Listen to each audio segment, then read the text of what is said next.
বিশ্বনবীজির একজন সাহাবী, একজন দরিদ্র মিসকিন অসহায় একজন সাহাবী, সারা জীবন আল্লাহ রাসূলের দরবারে যাহা কিছু ছিল মানুষের দান সদকা খেয়ে খেয়ে যার জীবনটা চলে গেছে। আল্লাহ রাসূলের একজন সাহাবী নাম হলো হযরতে আবু হুরায়রা রাদিয়াল্লাহু তাআলা আনহু। এই যে হযরতে আবু হুরায়রা রাদিয়াল্লাহু তাআলা আনহু বলেন, কোন এক রমজান মাসে কিছু যাকাতের টাকা, ফিতরার টাকা, বিভিন্ন খেজুর, রাষ্ট্রীয় কিছুগুলো মাল সামানা মদিনার রাষ্ট্রের কোষাগারে জমা হয়ে গেল।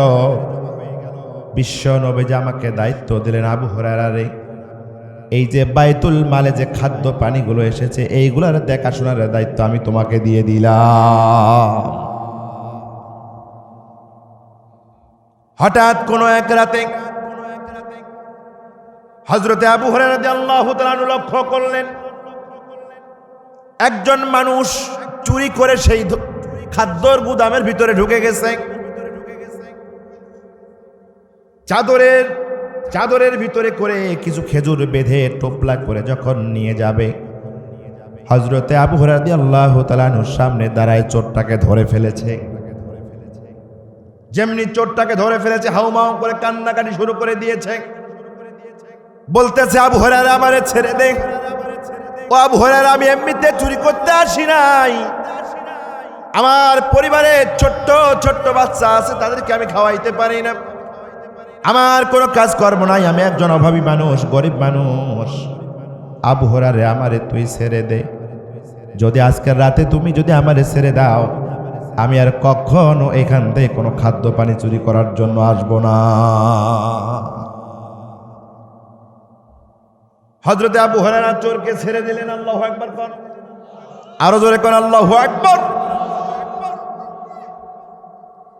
এটা মনে করে আবার আপনারা চোর পাইলে চোর ছাড়ি দিয়েন না, কথা বুঝতেছেন?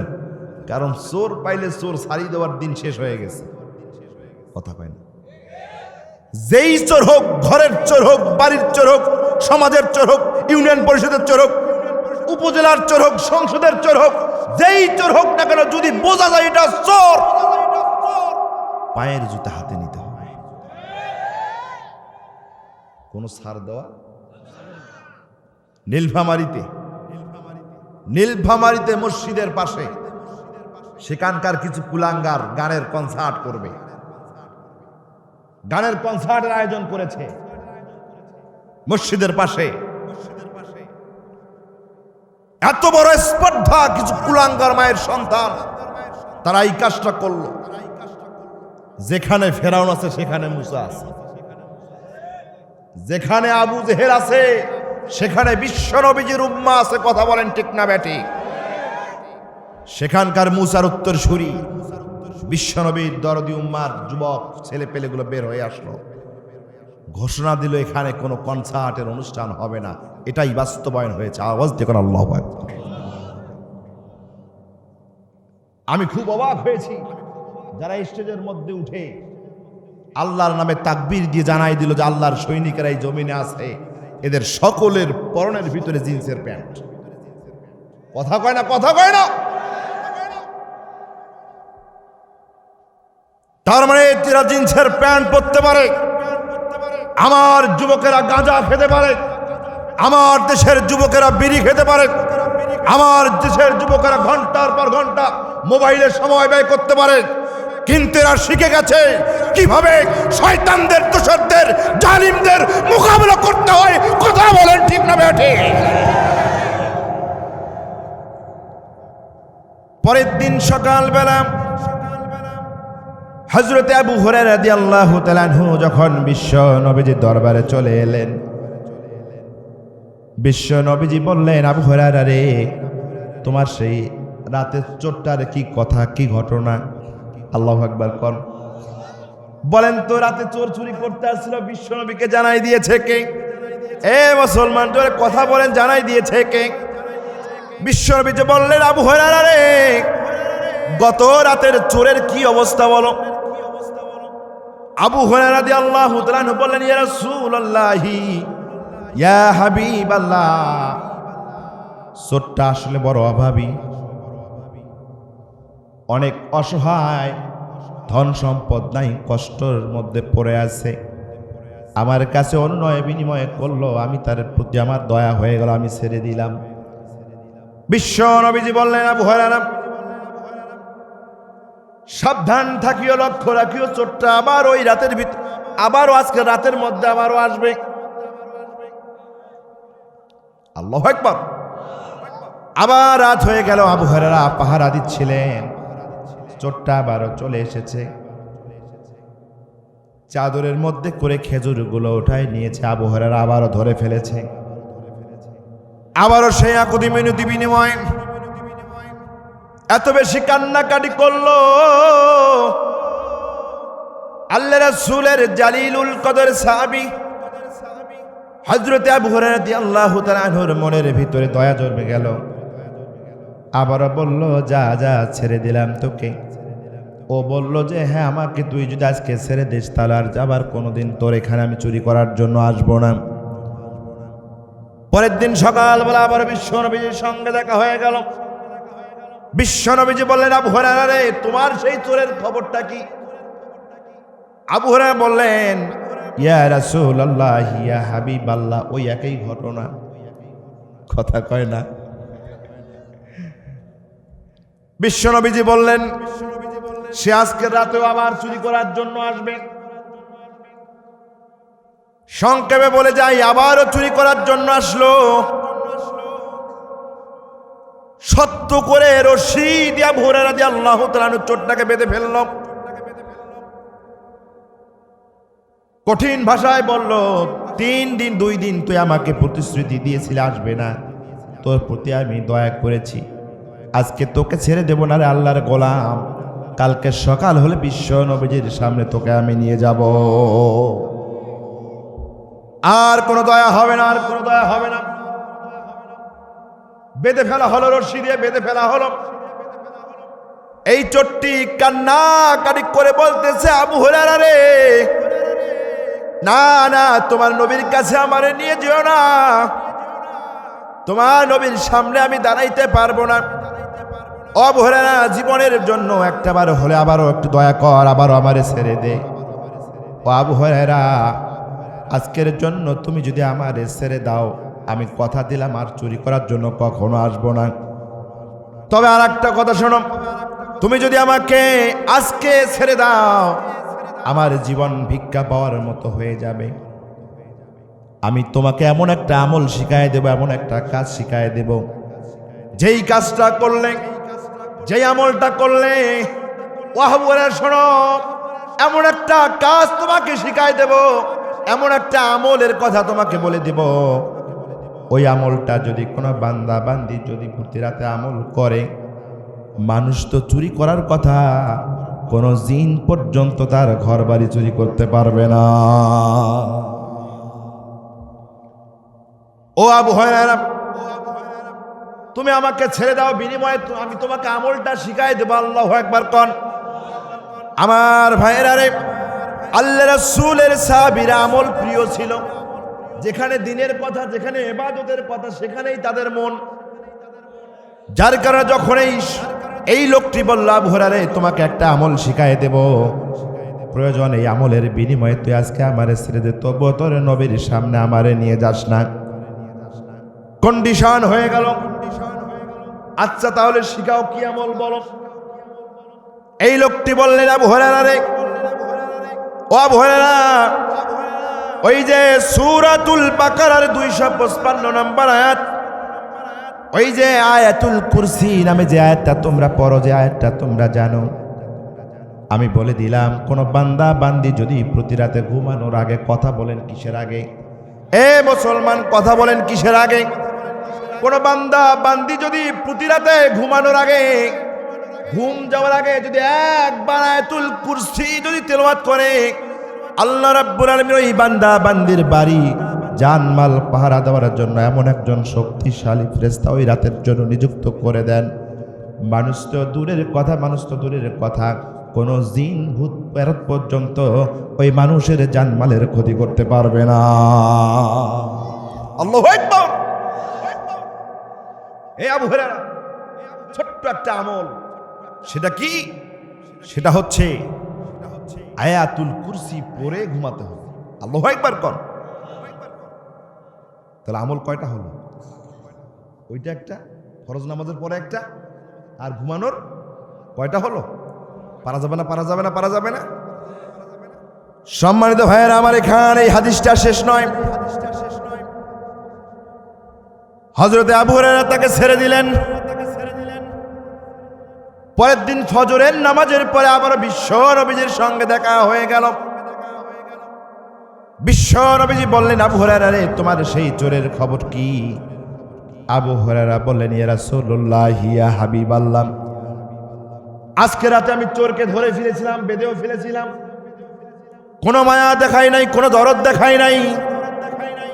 সিদ্ধান্ত নিয়েছি সকালবেলা হওয়ার সঙ্গে সঙ্গে আপনার কাছে নিয়ে আসবো। ইয়া রাসূলুল্লাহ, শেষ পর্যন্ত ওই লোকটি আমাকে একটা কথা বলল। সেই কথাটা হলো, আমাকে একটা আমল শিখায় দিয়েছে, যে আমলের বিনিময়ে আমি তাকে ছেড়ে দিয়েছি। বিশ্বনবীজি বললেন, কি আমল তোমারে শিখাই দিল আমারে কও? কি আমল তোমারে শিখাই দিল আমার একটু বলো। হযরতে আবু হুরায়রা বললেন, ইয়া রাসূলুল্লাহ, ইয়া হাবিবাল্লাহ, ওই লোকটি আমাকে বলেছে আয়াতুল কুরসি পড়ে যখন কোনো বান্দা বান্দি ঘুম যাবে, আল্লাহ রাব্বুল আলামিন এমন একজন শক্তিশালী ফেরেশতা তার জানমালের নিরাপত্তার জন্য নিযুক্ত করে দেন। মানুষ তো দূরের কথা, কোনো জিন পর্যন্ত তার ক্ষতি করতে পারে না। আমার ভাইয়েরা, বিশ্ব নবীজি বললেন, ইন্নাহু কাদ সাদাকাকা। আল্লাহু আকবার কর। ফতোয়া দিয়েছে ওই লোকটি। বিশ্ব নবীজি বললেন, ইন্নাহু কাদ সাদাকাকা। এ আবু হুরায়রা, ওই লোকটা সত্যি সত্যি সত্যি কথাই বলেছে। আল্লাহু আকবার কর। আর জোরে কর আল্লাহু আকবার। ওয়া হুয়া কাযুব। এ আবু হুরায়রা শোনো, ওই লোকটা সত্যি কথাই বলেছে, কিন্তু ওর সারাটা জীবন চলে গেছে মিথ্যার উপরে। তোমাকে সত্যি কথা বলেছে, কিন্তু ওই লোকটা এমন একটা লোক, যেই লোকটা সারা জীবনটা কাটাই দিয়েছে মিথ্যার উপরে। বিশ্ব নবী জিজ্ঞাসা করলেন, তাআলা মান? আবু হুরায়রা, এই যে 4টা দিন তোমার ঘরে চুরি করার জন্য এসেছিল, বাইতুল মাল চুরি করার জন্য এসেছিল, তুমি কি জানো ওই ব্যক্তিটাকে? বিশ্ব নবী যে প্রশ্ন করলেন, আবু হুরায়রা, তুমি কি জানো ওই লোকটাকে? আবু হুরায়রা বলল, লা লা লা, আমি তো জানি না, লা নাদরি, আমি জানি না। বিশ্ব নবীজি বললেন, যাকা শাইতান। এ আবু হুরায়রা, ওইটা কোনো মানুষ নয়, ওইটা কোনো মানুষ নয়, ওইটা হইল টাটকা ইবলিস, মিস্টার শয়তান। আল্লাহু আকবার। কে ফতোয়া দিয়েছে? ইবলিস। ইবলিস। তার মানে আয়াতুল কুরসি এমন একটা আয়াত, শয়তানও জানে এই আয়াতের গুরুত্বটা কত বেশি। কথা কয় না, কথা কয় না। ফতোয়া তো শুধু বিশ্বনবীজি দেয় নাই, ইবলিস নিজে দিয়েছে। আয়াতুল কুরসি পরে ঘুমাবা, শয়তান আসবে না, মানুষও তোমার ক্ষতি করতে পারবে না। এটাই হলো ঈমান। এটা কি? ইবলিসের ফতোয়া, বিশ্বনবী সার্টিফাই করে দিলেন। ইবলিস সারা জীবন মিথ্যা কথা কইলেও তোমাকে এই কথাটা সত্যি কথাই কইছে। আল্লাহু আকবার কয় না। সম্মানিত ভাইয়েরা আমার, শুধু তাই নয়, আরো একটা তাবিজের বিষয় আছে, বলবো নাকি? ছোট্ট একটা তাবিজ আছে আপনাদের জন্য। বিশ্ব নবীজি এসে এক যুবককে জিজ্ঞাসা করলেন, যুবক রে, কেন তুমি এই কাজটা করো না? যুবক বললেন, ইয়া রাসূলুল্লাহ, আমার আব্বা আম্মা এখন পর্যন্ত আমারে বিয়ে দেয় নাই। কি দেয় নাই? হুজুর, আমি তো বিয়ে করি নাই, আমার তো বিয়ের বয়স হয়ে গেছে, কিন্তু বিয়ে আব্বা আম্মা দেয় না, আমার বিয়ের ফুলও ফোটে না। এরকম আছে না নাই? আছে না নাই? মুসনাদ আহমদের হাদিস। বিশ্বনবী বললেন, ও যুবক, তুমি কি আয়াতুল কুরসি জানো নাকি? যুবক বললেন, হ্যাঁ আমি জানি। বিশ্বনবীজি বললেন, প্রতিদিন নিয়মিত করে 3 বার আয়াতুল কুরসির উপরে তুমি আমল করো, 3 বার করে আয়াতুল কুরসি তুমি পাঠ করবা, আল্লাহ রাব্বুল আলামিন তার রহমত দিয়ে তোমার বিয়ের ব্যবস্থা করে দিবে। বুড়ারা খুশি না হলে অন্তত অবিবাহিত ছেলেদেরকে খুশি হওয়ার কথা ছিল। হ্যাঁ, মুসনাদে আহমদের হাদিসের একটা অংশ বললাম। বিশ্বনবী বললেন, যুবক তুমি আয়াতুল কুরসি পড়তে পারো? হ্যাঁ পারি। আয়াতুল কুরসি প্রতিদিন তুমি 3 বার করে তেলাওয়াত করবে, আল্লাহ তাআলা তোমার বিবাহের ব্যবস্থা করে দিবেন। সুতরাং যারা যুবক আছো তোমাদেরকে তাবিজ দিয়ে গেলাম, আমল করতে পারো। আমার ভাইয়েরা, এই গুরুত্বপূর্ণ একটি আয়াত।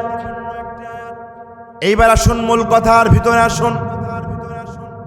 আল্লাহ রাব্বুল আলামিন বললেন, মান যাল্লাযী ইয়াশফাউ ইনদাহু ইল্লা বিইযনিহি।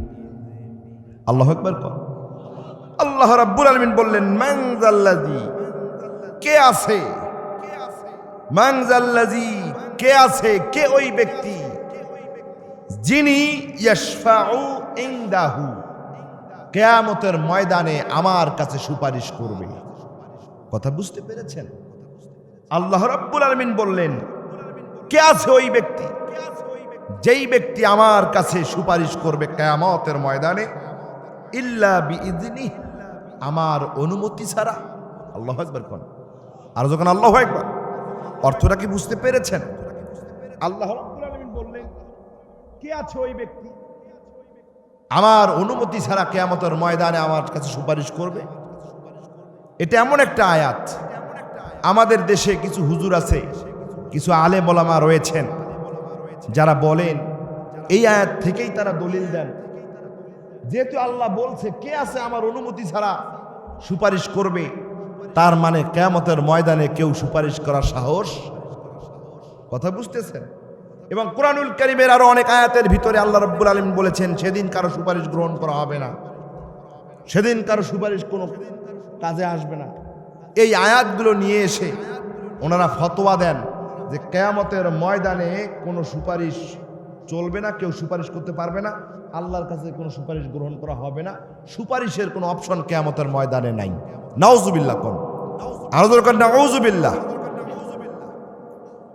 অথচ এই আয়াতের ভিতরে আল্লাহ তাআলা এমন ভাবে বলতেছেন, এখানে ইল্লা কথাটা আসছে, এটাকে বলে মুস্তাসনা, আরবি গ্রামেটিক্যাল। এই মুস্তাসনার পরে যেটা আছে সেটা ওয়াজিব হয়ে যায়। আল্লাহ বলছে কে আছে, কে ওই ব্যক্তি আছে যে সুপারিশ করবে কিয়ামতের ময়দানে আমার অনুমতি ছাড়া। তার মানে এই আয়াত প্রমাণ করে আল্লাহ তাআলার অনুমতি ক্রমে কেউ একজন সেদিন কথা বলবেন আওয়াজ দিয়ে, কোন ঠিক না ব্যাঠে? আল্লাহর এই কথাই প্রমাণ করে কেউ একজন কিয়ামতের ময়দানে আল্লাহর কাছে সুপারিশ করবে। হ্যাঁ, কোরআনে এসেছে সুপারিশ সেদিন গ্রহণ করা হবে না, এগুলা সব কাফের মুশরিকদের জন্য। এবং আল্লাহ তাআলা কুরআনুল কারীমের বিভিন্ন জায়গায় সে কথা বলেছেন। আল্লাহ তাআলা এক জায়গায় বলেছেন, ওয়ালা ইয়ারাদা লিইবাদিহিল কুফর। আল্লাহ রাব্বুল আলামিন বলে, আমার বান্দাদের মধ্য থেকে যারা কাফির, যারা বেঈমান, যারা মুশরিক, আমি আল্লাহ রাব্বুল আলামিন ওই বান্দাদের কারো সুপারিশ গ্রহণ করব না। কিন্তু কিয়ামতের ময়দানে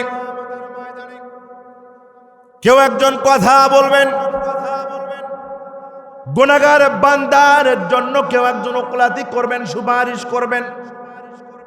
শুধু কুরআনুল কারীমের সূরাতুল বাকারার আয়াতুল কুরসির এই বাক্যটাই প্রমাণ করে না, বরং আল্লাহ রাব্বুল আলামিন সূরাতুজ জুমারের ভিতরে আল্লাহ রাব্বুল আলামিন বলেছেন, লা তানফাউশ শাফাআতু ইল্লা মান আযিনা লাহুর রাহমানু ওয়া রাদিয়া লাহু কওলা। আল্লাহ রাব্বুল আলামিন বললেন, লা তানফাউশ শাফাআতু, সেই দিন কারো সুপারিশ শোনা হবে না, কারো সুপারিশ কার্যকর হবে না, ইল্লা মান উদিনা লাহুর রহমান, দয়াময় আল্লাহ যাকে অনুমতি দেবেন তার সুপারিশ ছাড়া। দয়াময় আল্লাহ যাকে অনুমতি দিবেন তার সুপারিশ ছাড়া অন্য কারো সুপারিশ আল্লাহর কাছে কবুল। খারাপ লাগতেছে আপনাদের? খারাপ লাগতেছে? ওয়ারদিয়া লাহু কওলান, যেই ব্যক্তির কথার উপরে আল্লাহ সন্তুষ্ট আছেন আল্লাহ সেই ব্যক্তিকেই সেদিন সুপারিশের অনুমতি দেবেন। আল্লাহু আকবার পড়। আমার ভাইয়ের এবার বুঝে কথা বলুন। কিয়ামতের কঠিন মুসিবতের সময় যতগুলো মানুষ কিয়ামতের ময়দানে দাঁড়িয়ে যাবে, এই সমস্ত মানুষের মধ্য থেকে বলেন তো সাধারণ জ্ঞানে, সাধারণ চিন্তা ভাবনায়, সাধারণ ধারণা থেকে কথা বলেন, জামানার শ্রেষ্ঠ নবী, জামানার শ্রেষ্ঠ পয়গম্বর, আল্লাহ রাব্বুল আলামিনের সৃষ্টি জগতের ভিতরে সর্বোত্তম সৃষ্টি জনাবে মুহাম্মদুর রাসূলুল্লাহ,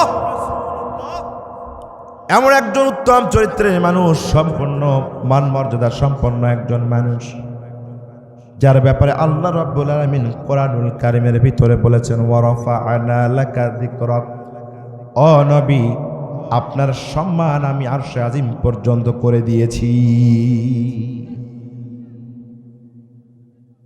কিয়ামতের ময়দানে যদি একজন কথা বলে তাহলে সেই দায়িত্বটা আমাদের চিন্তা চেতনা বুঝ থেকে এর একমাত্র অধিকার রাখেন, সাহস রাখেন জামানার শেষ পয়গম্বর জনাবে মুহাম্মদুর রাসূলুল্লাহ। কোরআনুল কারীম প্রমাণ করে কিয়ামতের কঠিন মুসিবতের সময় কোন মানুষ কথা বলা তো দূরের কথা, কোন মানুষ তার বাপ দাদারও চিন্তা ভাবনা করতে পারবে না। যদি একজন মানুষ আল্লাহর সাথে কথা বলার যোগ্যতা রাখে তিনি হলেন জনাবে মুহাম্মদুর রাসূলুল্লাহ। আমার ভাইয়েরা, বিশ্বনবীজি শাফাআত করবেন কিয়ামতের ময়দানে, বিশ্বনবীজি সুপারিশ করবেন। এই হাদিসটা যখন বিশ্বনবীজির ইন্তেকালের কিছুদিন পরে বর্ষার লোকদের কাছে চলে গেল, বর্ষার মানুষদের কাছে চলে গেল। এই হাদিসটি যিনি বর্ণনা করেছেন মাবাদ ইবনে হিলাল আনাজি রহিমাল্লাহু, এই মাবাদ ইবনে হিলাল বলেন আমরা যখন বর্ষার কিছু মানুষ বিশ্ব নবীজির শাফাতের ব্যাপারে যখন শুনতে পেলাম, আমরা সকল আলেম ওলামা একত্রিত হয়ে চিন্তা করলাম বিশ্ব নবীজির সাহাবী হযরত আনাস রাদিয়াল্লাহু তাআলা আনহু এখন মদিনার জমিনে বেঁচে আছে। যেই সমস্ত 5 জন সাহাবী সবশেষে মারা গিয়েছে তার মধ্যে অন্যতম একজন বয়স্ক সাহাবী হলেন হযরত আনাস রাদিয়াল্লাহু তাআলা আনহু। আল্লাহু আকবার কোন, আরো জোরে কোন আল্লাহু আকবার। মাবাদ ইবনে হিলাল বলেন আমরা চিন্তা করলাম বিশ্ব নবীজির শাফাতের ব্যাপারে মদিনায় আল্লাহ রাসূলের সাহাবী বসে আছে, বেঁচে আছে আনাস রাদিয়াল্লাহু তাআলা আনহু। আমরা চলো সবাই আনাস রাদিয়াল্লাহু তাআলা আনহুর কাছে যাই, যেহেতু উনি বিশ্ব নবীজির একজন খাদেম ছিলেন। আমরা তার কাছে গিয়ে বিশ্ব নবীজির শাফাতের সংক্রান্ত হাদিসটা সংক্রান্ত আমরা জিজ্ঞাসা করি। এমনটা হয় কি হয় না? এমনটা হয় কি হয় না? যখন কোনো সংবাদের দরকার হয় তখন আমরা চিন্তা করি যে চলো আমরা সবাই অমুকের কাছে যাই, তার কাছে গেলেই সত্য ঘটনা আমরা জানতে পারব। আমার ভাইয়েরা, এই সকল মানুষগুলো একত্রিত হয়ে বের হলো। সাবিত নামে একজন লোককে দায়িত্ব দিল, সাবিত রে তুমি তো ভালো কথা বলতে পারো, কথা বলতে পটু, আমরা যখন আনাস রাদিয়াল্লাহু তাআলা আনহুর কাছে যাব, ও সাবিত অন্য কিছু জিজ্ঞাসা করবা না, অন্য কিছু জিজ্ঞাসা করবা না, সর্বপ্রথম আল্লাহ রাসূলের সাহাবীকে বিশ্ব নবীজির শাফাতের ব্যাপারে জিজ্ঞাসা করে নিবা, অন্য কোনো কথা বলা যাবে না। আমাদের একটাই কাজ, সর্বপ্রথম গিয়েই তুমি আল্লাহ রাসূলের সাহাবীকে জিজ্ঞাসা করবা রাসূল সাল্লাল্লাহু আলাইহি ওয়াসাল্লামের শাফাতের ব্যাপারে আপনি কি জানেন। আল্লাহু আকবার কোন।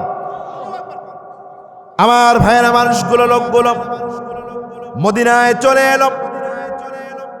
আনাস রাদিয়াল্লাহু তাআলা আনহুর বাড়িতে ঢুকলেন। ঢোকার পরে দেখলেন আনাস রাদিয়াল্লাহু তাআলা আনহু 4 রাকাতের নামাজ আদায় করে বিছানার উপরে বসে আছেন। লোকজন সালাম দিয়ে ঢুকলেন, আসসালামু আলাইকা। ওগো আল্লাহ রাসূলের সাহাবী। সাহাবী বললেন, ও আল্লাহ রাসূলের সাহাবী আনাস, আমরা আপনার কিছু ভাই, আমরা বর্ষা থেকে একটা বিষয় জানার জন্য আপনার কাছে এসেছি। ওগো আল্লাহ রাসূলের সাহাবী, আমরা শুনেছি বিশ্ব নবীজি কিয়ামতের ময়দানে গুনাহগার বান্দার জন্য, গুনাহগার উম্মার জন্য শাফাআত করবে। ও আল্লাহ রাসূলের সাহাবী, এই শাফাআত সংক্রান্ত আপনার কোনো হাদিস জানা আছে নাকি? বিশ্ব নবীজি আপনাকে এরকম কোনো কথা বলেছে নাকি?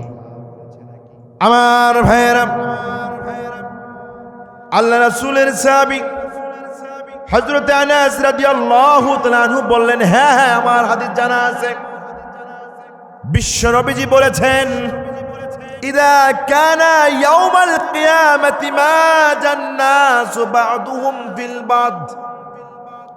হযরত আনাস রাদিয়াল্লাহু তাআলা আনহু বললেন, ও বর্ষার ভাইয়েরা, বিশ্ব নবীজি আমাকে বলেছেন, বিশ্ব নবীজি বলেছে কিয়ামত যখন কায়েম হয়ে যাবে, কিয়ামতের মাঠ যখন কায়েম হয়ে যাবে, তখন মানুষগুলো দলে দলে, এক দলে মানুষ অন্য দলের মানুষের উপরে এভাবে পড়ে যাবে যেমন একটা সমুদ্রের ঢেউ আর একটা সমুদ্রের ঢেউয়ের উপর আছর খেয়ে যায়। বিশ্ব নবীজি বলেছে কিয়ামতের ময়দানে মানুষগুলো এমন ভাবে দৌড়াদৌড়ি করবে, একদল মানুষ আর একদল মানুষের উপরে গিয়ে আছর খেয়ে পড়ে যাবে, যেভাবে সমুদ্রে একটা ঢেউ আর একটা ঢেউয়ের উপরে এসে আছর খায়। আল্লাহু আকবার কর। ভালো করে শুনুন, কিয়ামতের ময়দান কোন আলোক ঝলমলে উজ্জ্বল চকচকে কোনো দিন হবে না।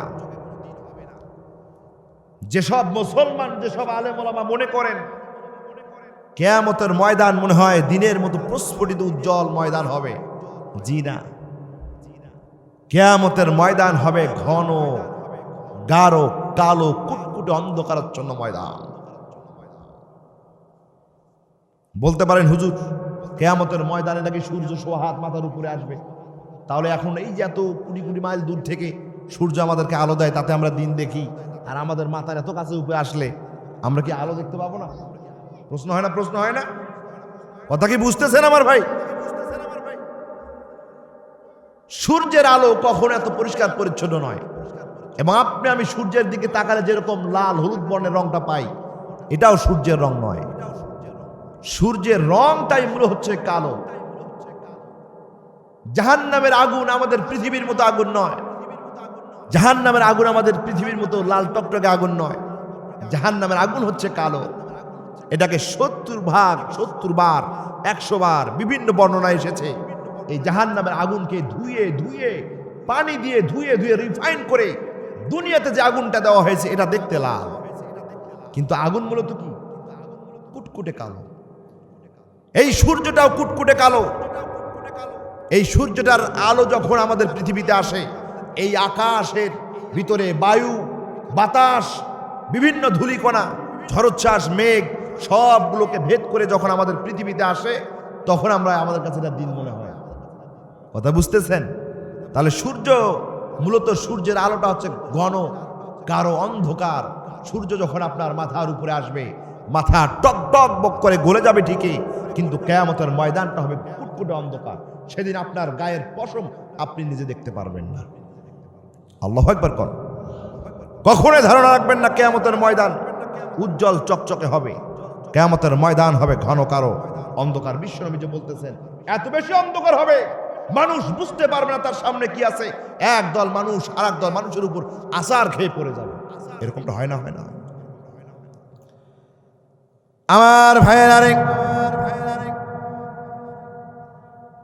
বান্দারা, গুনাহগার বান্দার হয়রান পেরেশান হয়ে যাবে। একদিকে জাহান্নামের গর্জন, আর একদিকে নিজের কোনো আমল নামা নাই, নিজের কোনো ভালো কাজ নাই। হতাশ হয়ে যাবে, হাউমাউ করে ডুকরে ডুকরে কাঁদবে। মগজগুলো গলে গলে যেমন পানির মতো গলে গলে টকবক করবে। পাপিষ্ঠ উম্মতরা দিশাহারা হয়ে যাবে। এই উম্মতগুলো একদিক থেকে আর একদিকে ছুটবে। হঠাৎ করে তাদের মাথার ভিতরে চিন্তা আসবে, দুনিয়ায় কোনো ভালো কাজ করতে পারি নাই, দুনিয়ায় কোনো ভালো আমল আমাদের নাই, আজকে আমাদের কি হবে কি হবে, আল্লাহর সাথে কথা বলতে পারবো না। চলো চলো আমরা সবাই বুদ্ধি করি, আমাদেরকে আজকে একজনের কাছে যেতে হবে। আল্লাহ রাব্বুল আলামিন যেই মানুষটাকে প্রথম সৃষ্টি করেছেন, নিজ হাত দ্বারা তৈরি করেছেন, মায়া মমতা দিয়ে তৈরি করেছেন, ওই যে আমাদের আদি পিতা হযরতে আদম আলাইহিস সালাতু ওয়াস সালাম, আমাদের আব্বা জান। চলো আমরা সেই আদম আলাইহিস সালাতু ওয়াস সালামের কাছে যাই। আজকে তিনি আল্লাহর সাথে কথা বলে হয়তো আমাদেরকে এই নাজাত থেকে, এই অবস্থা থেকে আমাদের পরিত্রাণের ব্যবস্থা করবে। আমার ভাইয়েরা, মানুষগুলো হয়রান পেরেশান হয়ে যাবে, দিশেহারা হয়ে যাবে। আদম আলাইহিস সালাতু ওয়াস সালামের কাছে যাবে, আদম আলাইহিস সালাতু ওয়াস সালামকে বলবে, আব্বা জান, ও আব্বা জান, আমরা আপনার সন্তান দুনিয়ায় গিয়েছিলাম, আল্লাহর ইবাদত বন্দেগী করতে পারি নাই, শয়তানের খপ্পরে সারা জীবন বদকাজ করেছি, আল্লাহর নাফরমানি করেছি।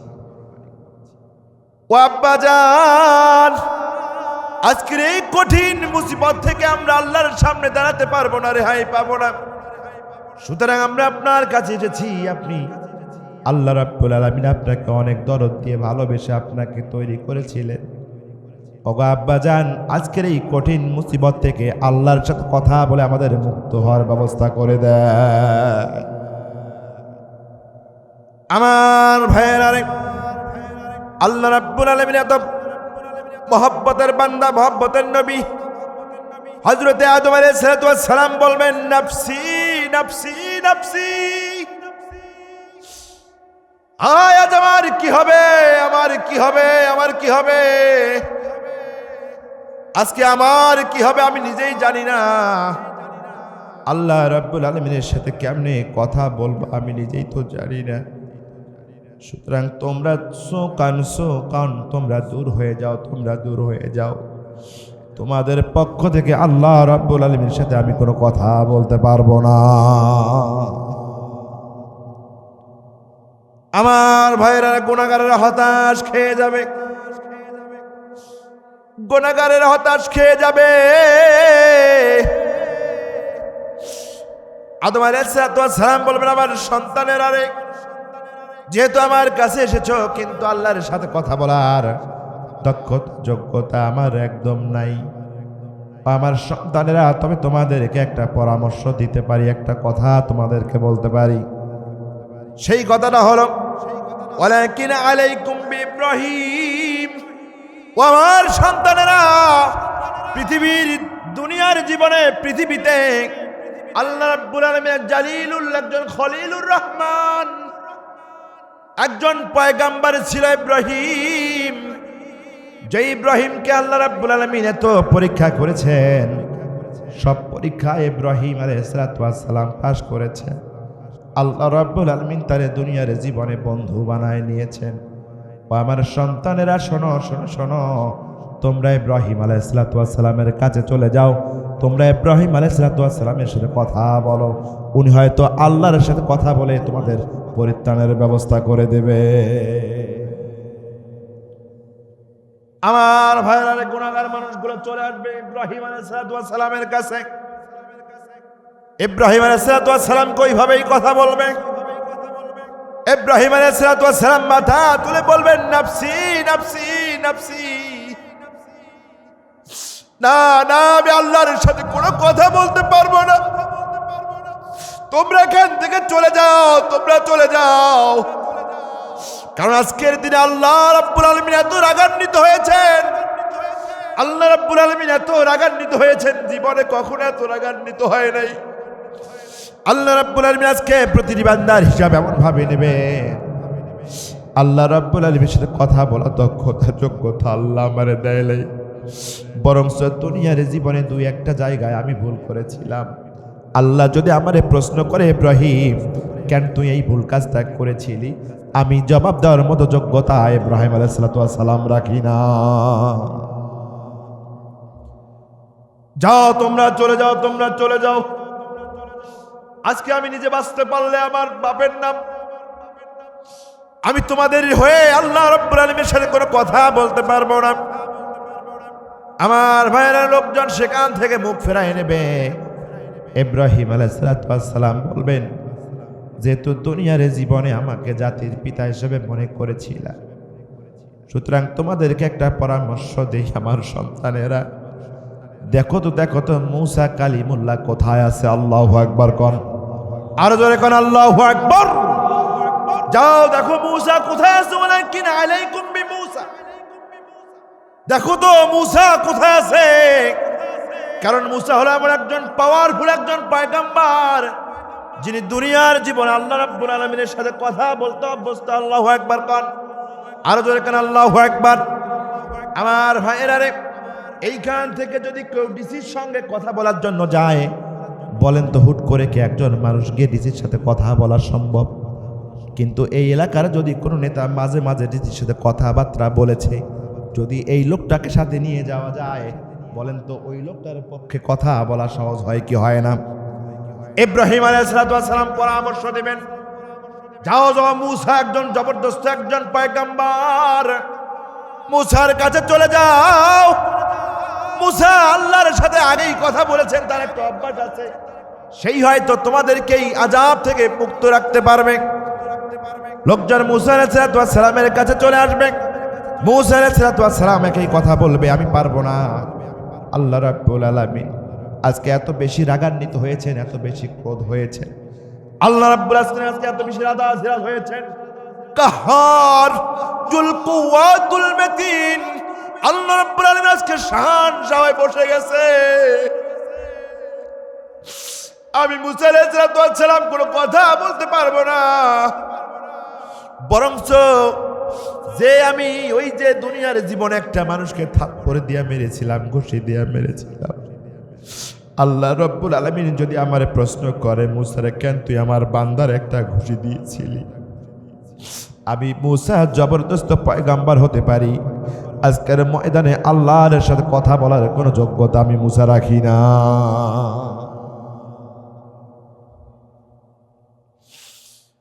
মূসা আলাইহিস সালামের মতো পাওয়ারফুল একজন, ইব্রাহিম আলাইহিস সালামের মতো পাওয়ারফুল একজন নবী, আদম আলাইহিস সালাম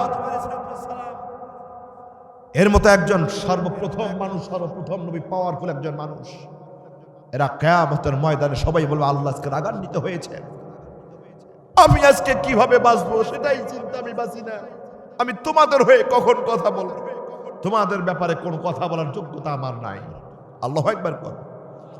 অথচ আমার দেশের কিছু হুজুর, আমার দেশের কিছু পীর সাহেব, আমার দেশের কিছু আলেম এইভাবে আমার দেশের সহজ সরল ইমানদারদেরকে স্বপ্ন দেখায়, আমার মুরিদ হও, হাঁস মুরগি ডিম কবুতর যা পাও আমাকে নিয়ে আসি দাও, তোমার জাহাজে করে আমি জান্নাতে নিয়ে যাব।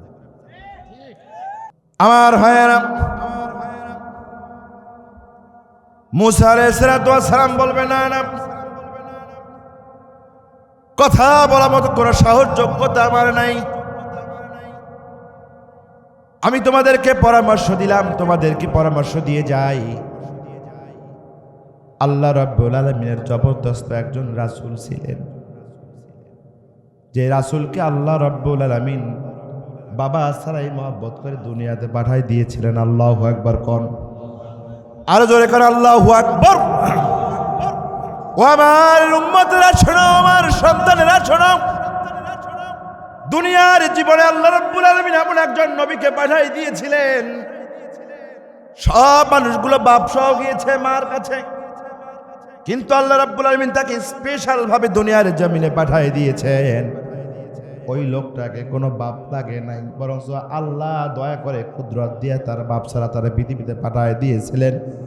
এই নবীটার নাম হলো হযরতে ঈসা আলাইহিস সালাম। যাও যাও দেখো ঈসা কোথায় আছে, যাও যাও ঈসার কাছে চলে যাও। আজকের দিনে যদি কথা বলতে পারে, তাহলে ঈসা আলাইহিস সালাম তোমাদের জন্য কিছু একটা করতে পারেন। আমার ভাইয়েরা রে, লোকজন ঈসা আলাইহিস সালামের কাছে চলে আসবে, ঈসা আলাইহিস সালাম একই কথা বলবে, না না, আজকে আমি যদি নিজে বাঁচতে পারি আমার বাবার নাম হবে, নিজে বাঁচলে নিজে বাঁচলাম, আল্লাহ আমার ব্যাপারে কি করবে আমি জানি না। আল্লাহ তো রাগান্বিত হয়েছেন, আল্লাহ ক্ষমতায় ভাবে বসে গেছেন, আহকামুল হাকিমিন হয়েছেন। আল্লাহর সাথে কথা বলার মতো যোগ্যতা রাখি না, বরং আমাকে কিভাবে প্রশ্ন করলে আমার জীবনের একটা সেকেন্ডের ব্যাপারে যদি আমাকে জিজ্ঞাসা করে আমি পয়গম্বর হতে পারি, আল্লাহর প্রশ্নের জবাব দেওয়ার যোগ্যতা দক্ষতা আমার নাই। আমার ভাইরা লক্ষ্য করুন, এই আদম আলাইহিস সালাম, এই ইব্রাহিম আলাইহিস সালাম, মুসা আলাইহিস সালাম, ঈসা আলাইহিস সালাম, আর অন্যান্য হাদিসে নূহ আলাইহিস সালাম, ইদ্রিস আলাইহিস সালামের কথা এসেছে। বলেন তো সকল নবী যখন দুনিয়ার জীবনে যখন আসতেন, কাফির বেঈমানদের, জালিমদের জুলুমের স্টিম রোলার, হত্যা, খুন, গুম, যত ধরনের জুলুম নির্যাতন ছিল সব নির্যাতন সহ্য করে এক একটা নবী তার জাতিকে জাহান্নামের আগুন থেকে বাঁচানোর দাওয়াত দিয়েছেন কি দেয় নাই? আরো জোরে কথা বলেন, দিয়েছে কি দেয় নাই?